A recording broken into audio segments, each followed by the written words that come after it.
Without further ado, we really thank you all for your patience. I'd love to turn it over to Jay and our panelists who will kick us off the second half with unpacking women in leadership, economic empowerment, and human rights. Welcome. Thank you very much, Amber, and it's great to see you. It's great to see you, Parin and Mona, and just so pleased to be here. So really briefly, my name is Jay Rosenzweig. I'm the founder and CEO of Rosenzweig and Company. We design, build, and attract world-class teams for companies large and small. I'm the chair of the board of Erwin Kotler's Raoul Wallenberg Center for Human Rights. And I'm invested in and advise dozens of companies in the tech space across North America and around the world. And since 2006, I've been studying the issue of women at top levels of the corporate world. Specifically, I began a research study 18 years ago, measuring the percentage of women in Canada's top 100 publicly traded companies, the top positions. So basically the top 5 roles in each of these 100 companies, the top 500 positions in Canada. And what I realized back then was that the percentage of women in these top roles was 4.6%. I thought the numbers would be low. I didn't realize that they would be that low. And so I determined to each and every year hold a mirror up to the corporate world and present the statistics around women in top roles, specifically the percentage. If you fast forward to today, the good news is the numbers have more than doubled. We've hit for the first time a number which surpassed 10%. We're at 10.9%. The bad news is we're still hovering around 10%, which is unacceptably low. And over the years, I've taken this platform to talk about issues that are relevant and related in the United States and around the world from a business standpoint. And as the platform became more and more well-known, I took it upon myself to use the platform to advocate for women's rights in an even broader sense. And this year, the report has been dedicated to the incredibly courageous women of Iran and around the world, really, who are putting their lives on the line to fight for the freedoms that we here in Canada and the United States often take for granted. I'm thrilled to be partnering with Female Quotient this year on the report, and I'm even more thrilled to have 3 incredible Iranian women, Shaparak Shajarizadeh, Parin Heidari, and Mona Van join me for this discussion, and they as well gave me the privilege of having them quoted in my report, which I appreciated so much this year. And Parin, in fact, has graced the cover of our report this year with her art. So without further ado, I'll give a little brief snapshot of each of these incredible women. Shaparak hasn't joined us yet, but I still nonetheless will give a little bit of a blurb on her background, and hopefully she'll join us. And then I'll turn it over to each of them to dive into some of the issues related to the report and women's rights in general. So Shaparak Shajarizadeh is an Iranian women's rights activist and former political prisoner for the crime of removing her headscarf and waving it in public in 2018. She and her family escaped Iran, and she lives in Canada now and is a valuable senior fellow at the Raoul Wallenberg Center for Human Rights, which I mentioned I am now the board chair of. Parin Heidari is an Iranian-born New York and Italian resident who has straddled the worlds of art and science, and she's a lover of design and found her true artistic flair in April of 2021 when she moved from being a client-driven graphic designer and illustrator to a full-time artist, thanks to Web3 and NFTs. So her art is critically acclaimed and has been featured on Timepieces, Genesis NFT, and elsewhere, including the cover of this year's Rosenzweig report, as I mentioned. Mona Van was born in the United States after her parents did not return to Iran after the 1979 Islamic Revolution. She's a wellness educator and pharmacist turned entrepreneur with an international online community numbering in the millions. So just so thrilled to have these women join me for this discussion. And I'll turn it over first to Parin and ask you, Parin, what did it feel like growing up in Iran? How did it affect your life and how you pursued your dream? Well, hello everyone, and thank you for your kind words. Thanks for Oh, having and there's me here. Shaparak. So happy Shaparak joined Oh, us. hi, Shaparak. Growing up in Iran has been, I mean, I was born there and all that I saw was Iran till I was like 15, I guess, before my very first international trip. And I loved it. If I want to be very honest, I loved it. I was a young girl there with full of dreams, full of just beautiful nature around me, great family, great friends. And for me, living there was incredible. And after my very first trip, it was in Dubai actually, and then Turkey, and then like a couple of other countries. I was like, life is different. So I started seeing more from other people. I started having international friends, and I have to say, living in Iran is such a blessing, but at the same time, it's one of the most difficult countries to live in because people are full of joy, love. Everything is so beautiful if it comes to people. But then we have two lives. Like we love living, and then government doesn't love us living. So there's always a battle. And I'm very, I think I must say, I'm very grateful that I was born there, that I'm Iranian. I have Iranian blood in me, Persian blood, because it has a lot of beautiful culture, a lot of like beautiful just things that you actually learn when you're an Iranian person. And then I'm glad that I'm here now. I can share that with the whole world and also share what we actually went through as an Iranian woman. So being Iranian is not easy. Being Iranian woman is very difficult. It's just, it has a lot of responsibility. It has a lot of borders, a lot of no, you can't. It can be from your family to the government. Like it's not easy, but overall, I'm very, very proud to be Iranian. I have to say, in my own personal experience, pretty much every single Iranian person that I've met has exuded so much warmth and hospitality and friendliness. So I can understand what you're talking about just based on my own experience about how beautiful the Iranian people are, really inside and out. I want to turn to Shaparak, given your description of your experience, Parin, growing up, and I wonder, Shaparak, if your perspective would be similar. And also, I wanted to ask you very specifically about the impact of the forced hijab on Iranian women's lives and the systemic government violence against women because of forced hijab. Hello, it's an honor to be among you. Hello, Jay, Honor is Mona, mine. and Parin, like I had the same experience as Parin. I'm not like I'm still homesick. It's been a few years. I'm not used. I love Canada. I'm blessed to live in this country because this country, finally, as a woman, I have a voice. But I'm still missing Iran every moment. And I cry a lot because I'm still missing people, missing missing the land and everything. And dream like this time of year, we used to go skiing, and I every day during winter, I dream of the road to Dizin.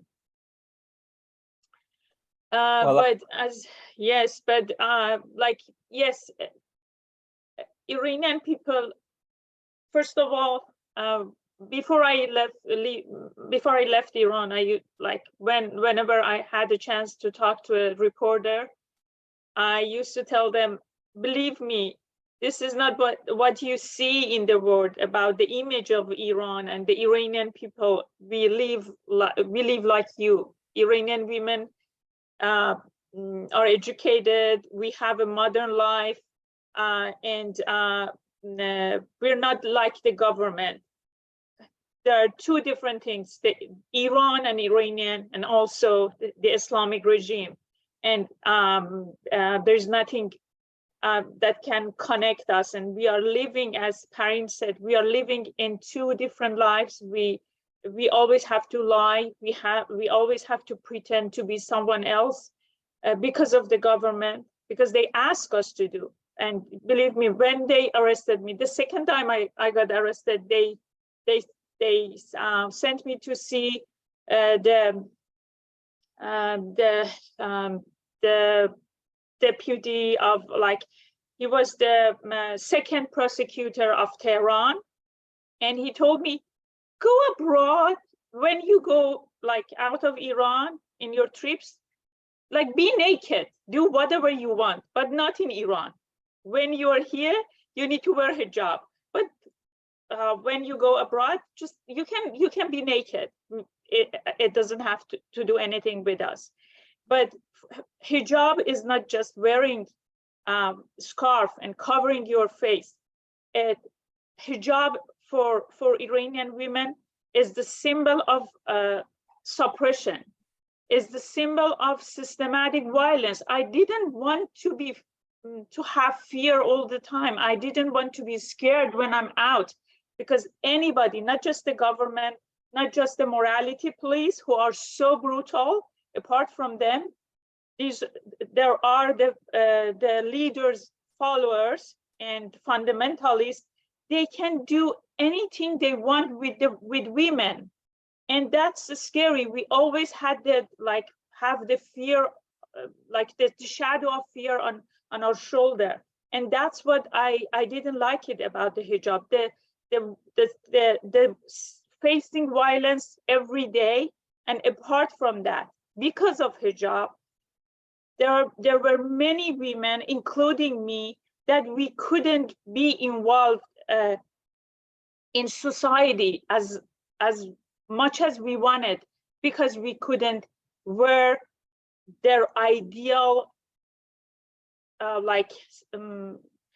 the ideal type of hijab, to wear like chador and like cover our whole body. We couldn't do that. It wasn't us. So like we never think of those jobs, those dreams, to be involved in the government, to be involved in politics, to be a lawyer. Even I love to be a lawyer, but I was thinking, I have to go to the course every day.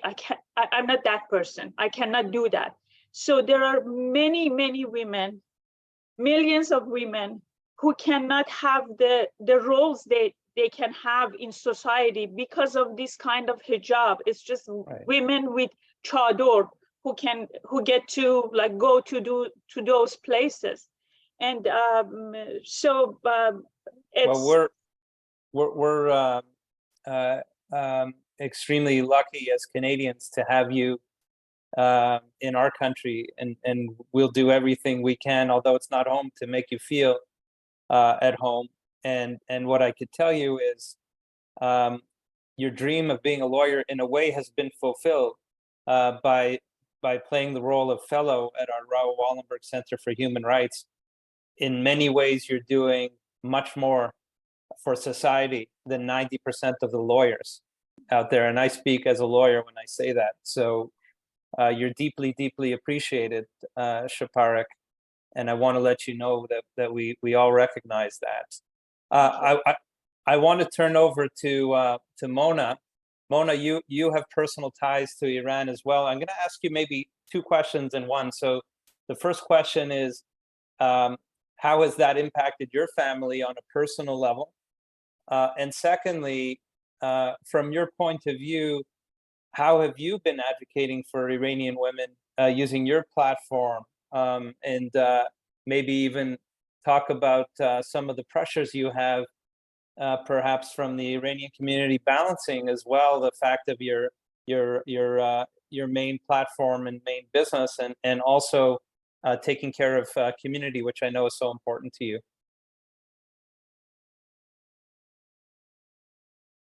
Oh, you're on mute. Thank you. Hi, everyone. It's really an honor to be here. And, you know, it's funny, I hear the two of you speak about how you were born in Iran, and I feel envy because I never really got to experience Iran. My family has lived there my entire life. My parents came to the US just for their education. Just so happened the revolution happened. So I was supposed to live in Iran, and I lived there for a year when I was like 3 and 4. And it's wild because I have a lot of memories, but my whole life, my entire extended family lived in Iran.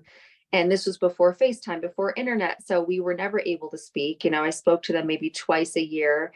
And I never got to see my grandmother's house, or like, you know, all of my cousins were always together. And I really wished it really wasn't until what's been happening the last few months that I was like, just so grateful that I was born in America and that I have these opportunities. I'm seeing all of my family actually try to move to Canada, and they're all working on their visas, and then they're there and they, you know, they still don't have a working visa. And it's just so difficult because, and they love Iran. Even some of my cousins and family never wanted to leave. It's such a beautiful culture and place to live, but it's that bad that they have no other choice. So I have a very strong soul connection to Iran, and it's still my dream that one day maybe I can go spend a month there and just travel and see everything. My parents tell me all the time about how they used to sleep on the roofs, I guess, in the summer, and all the roofs were, it just sounds magical. So it's hard. I have a really strong connection, but unfortunately haven't been able to spend time there. And my family, I do still have family there, and it's terrifying. You know, my grandparents are in their 80s, and they turn their lights off at 9 p.m. because they said like a lot of the protesters will come, or the police will come raid your house during all the protests. They're afraid. So, you know, that's really difficult. I was never a political person. You know, I went to pharmacy school, and I don't like to speak on things that I don't feel competent in. So I've never been loud about politics, especially my social media platform is my business, and it's where I share inspirational health and wellness content. But when all of this happened with Mahsa Amini, I felt called to. I felt like I had to. It was my responsibility. Like, it felt so inappropriate to post anything else at that time. So there was, I would say, like a 6-week period where there was nothing else I was posting, and I was sharing content in Iran. And there's so many times that I'm like, do people even care? Because the people that are following me aren't for this. But I was just so surprised. So many people came up to me, like close friends of mine. They had no idea that Iran was different 40 years ago. They had no idea. Like they were like, oh my God, I didn't even know there was a revolution. I didn't even know that. I was like, yeah, when my parents lived there, this isn't the Iran. This isn't the Iran that my parents grew up in. And it's not the people. And I, even just aside from what's going on right now, I really like to share my family dancing and enjoying life and singing and just having fun, because it's such a big part of our culture. And I think what you see on TV just doesn't show that. So I really did like sharing and being a voice. Of course, I will say it's unfortunate. Sometimes the people that are fighting for the same thing end up turning on each other because everyone's in so much pain.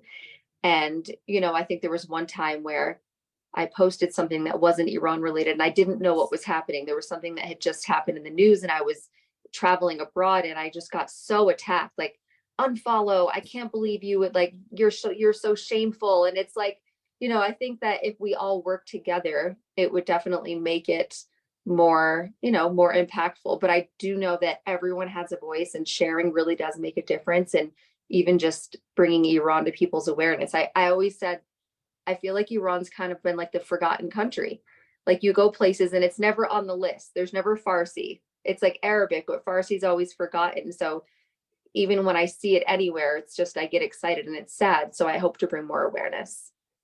I love that, Mona. And your voice is actually a really important one. And I think the opportunity to speak to those who aren't necessarily paying attention politically is really important.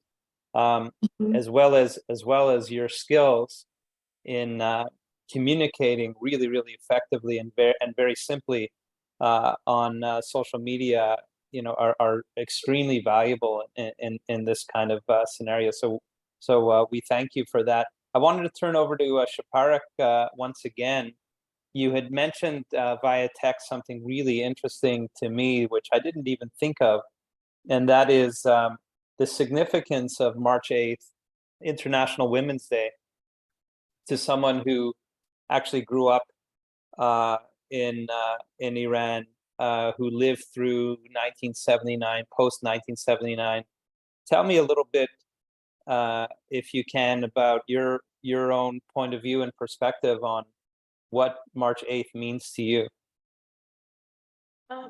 Today, like marks the 44th anniversary of the first demonstration against the Islamic regime, and it happened just a few days after the revolution, and it was the women who realized this is not what we wanted. Even the women who were part of the revolution, who wanted the change, who wanted to have like liberty in that time, and they were thinking like overthrowing the monarchy would help them to have democracy.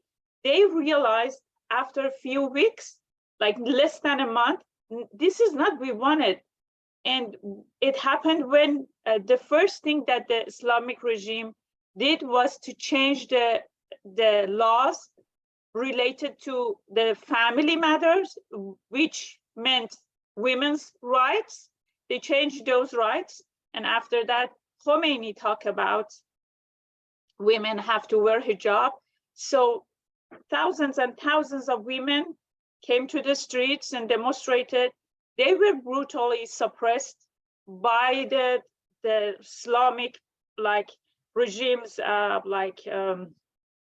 followers, and also unfortunately by some of the groups that they were involved in politics in that time, because they were talking, this is not the priority. This is not, they told women, this is not the priority.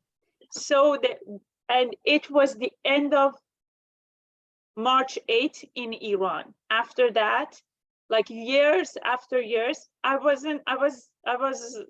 like 3 years ago, 3 years at that time, but my mom told me about that demonstration, and I grew up listening to women talking about that demonstration and talking about women's rights. And then I started like searching for information. Every day, every year, women try to gather together, have some kind of rally. Each year they were suppressed. The women were arrested. Journalists were arrested. For example, they had decided to go to a place. Before they go there, there were lots of guards there arresting people, arresting women. So I never had the experience of being part of March 8th, which I really wanted to do that my whole life. And growing up, seeing other women around the world going out one day and screaming, shouting, no matter which country, women still, there is still sexual gap in different countries. And they go out and shout about it and talk about patriarchy, talk about like the discrimination at their work, at their job, everything. And we never had that. And Iran is at the bottom of the gap, like sexual gap pole. And there are lots of rights that we are deprived of, but at the same time, we couldn't do anything about it. And women's rights activists got arrested every day, every year for trying to do something on March 8th. So in 2019, when I went to downtown Toronto, I cannot describe my feeling, just to see like lots of women around me. And it was a dream come true. And I wish we have that one day in Iran. And I know that like Iranian girls and women, like they have a lot to say for a century. That day will come. That Yes. day will come. That day will come. I think sadly, we could go on for, I could go on for hours with each and every one of you. I think we only have like a couple of more minutes. I wanted to jump over to Parin, and say to Parin, thank you again for gracing the cover of our 18th annual Women's Report with your art. I don't know if we're able to put it on the screen here, but I encourage certainly the audience to check it out. It's a beautiful, beautiful piece of art. There it is. There it is. If you could please tell us what inspired this art, Parin, and what it means to you. Sure. Again, thank you so much for choosing my art to be on a cover. I still can't just get enough of that. Just look at the whole, oh my God, it's incredible. Thank you. Thank you. What is there it is. There it is. Thank you. So I've been drawing since I was 3 years old. It's been decades of like art every single day. And obviously my drawings were always inspired by my friends, my family, problems. When I was in love, it was always like love drawings. When I was not in love, it was always like sad drawings. And then recently, since September, so I'm not living in Iran since 14 years ago. I lived in Europe, a couple of countries, and now I moved to the States. So I still feel homesick. And when Shaparak was talking about Dizina, I cried. I can't, it's something that doesn't matter where you live. Nowhere is your home, nowhere. But also, I'm very blessed to be here again, as Shaparak also mentioned, to experience real life as well in different ways, to be able to add what I learned there, to add that to what I'm learning here from everyone in the world, different cultures, different ways of living. And my drawings, since I was not in Iran, were never political. They were always about love, emotions, usually different things, always one-line drawings. And Jay, you know me, you know how I draw. I draw with two hands, and it's always like I'm ambidextrous. So most of the times my left hand does not do the things that I want it to. So it just like does things without me even knowing like where it's going. And since the death of Mahsa Amini, since September, I had difficulty drawing. For like all of us, as Mona mentioned, for 6 weeks, I couldn't share anything on my Instagram. I couldn't even call my parents because it was just crying. And crying. I didn't want to go out. I didn't want to even go to the protest because I was like, I didn't know how to do, like what to do. I went to the protest. I just screamed. I cried, but then I realized it's still not helping me. So my drawings changed since then completely. And my left hand, which used to draw, started writing. All of those lines that you see are Farsi, which is not really easy to read because it's done by my left hand. And also I removed the dots to make it more like secret diary. And as you see, Jade, you follow my NFTs always. Since September, well, for 3 months I couldn't draw, and afterwards I started drawing these drawings with writings, always writing about how I feel and how women feel. It's always a mixed feelings about being a woman, which is incredible, but at the same time, not being able to breathe anymore. And that's how I feel. It doesn't matter if I'm here or I'm in Iran. I'm an Iranian woman, and I feel for my women, my people. There is not only women, men and women there.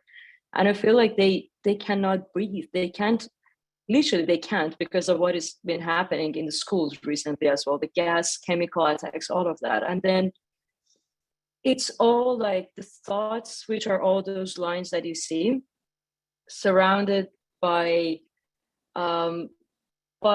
emotions as well. And then the helmet, I love astronauts and I wanted to be an aerospace engineer. I studied that at high school. So most of my drawings have this astronaut helmet as well, which is, again, you can't breathe there. And it's Iran. It's like that girl is me and all the other Iranian women and all the other women in the world that because of some problems, they find it hard to breathe. And obviously not like literally breathing, like with problems, with like, I feel like we're being suffocating. No, I don't know how to use that sentence. It's like the suffocation that I feel with everything. For me, it's being homesick, not being able to see my parents probably, I don't know till when, because I can't travel back now. Not being able to do anything there on the streets because I wanted to go and fight in person, like all the other young women. And I feel like I'm here, I have all this freedom, but I still can't breathe. I still have all the thoughts around me that are just killing me. So that was the piece that you see on all my pieces. If you check thank you, my Twitter, my Instagram, all of the recent pieces, they are around the same subject because this is how I feel now. So I hope it will change very soon. I really hope so. And it's the first time in the world, I said that this morning also on Twitter Spaces, it's the first time in my life, after 14 years of being abroad, that people around the world are thinking about Iranian women. And as hard as it is to see these days, I feel finally so relieved that people know where we come from, what is happening there, and they're helping Iranian women finally after 43 years. So you see that on all my art pieces, like all of these feelings, including this one. It's very, very moving. Thank you, Parin. Maybe I'll leave it to Mona to close it out with whatever thoughts you wish to share, including perhaps what it means to be an Iranian woman in business. I know you shifted career-wise, how your current work shifted your perspective, perhaps, on what it means to be a woman in business, etc. And any closing thoughts are most welcome, Mona. Sorry, my Wi-Fi cut out. I was like, was he asking me? No problem. You know, I really want to be authentic and honest here. I feel so lucky that living in America, I have really had equal opportunity. I think about what it would be like if I wasn't here. And, you know, I mean, working as a pharmacist is a very different, you know, it's a different kind of career because you're not really, I wouldn't call it in business, but now even as I've grown my social following and I feel, I don't know, I feel very equal. So I'm really lucky in that way. Being an Iranian woman is one of the things I'm most proud of. So I love to, I wear it as a badge of honor. So for me, it's, I guess, you know, I feel really lucky and I hope that we can help everyone in Iran have the same opportunities. Well, thank you very, very much. It's been an honor really speaking with all three of you. I hope you've enjoyed it and the audience has enjoyed it. And looking forward to connecting with all of you very, very soon. And thank you to Female Quotient for being the platform on which we're able to pull together and have this discussion. Thank you so very much, Jay, for moderating. Thank you so much, panelists, for sharing.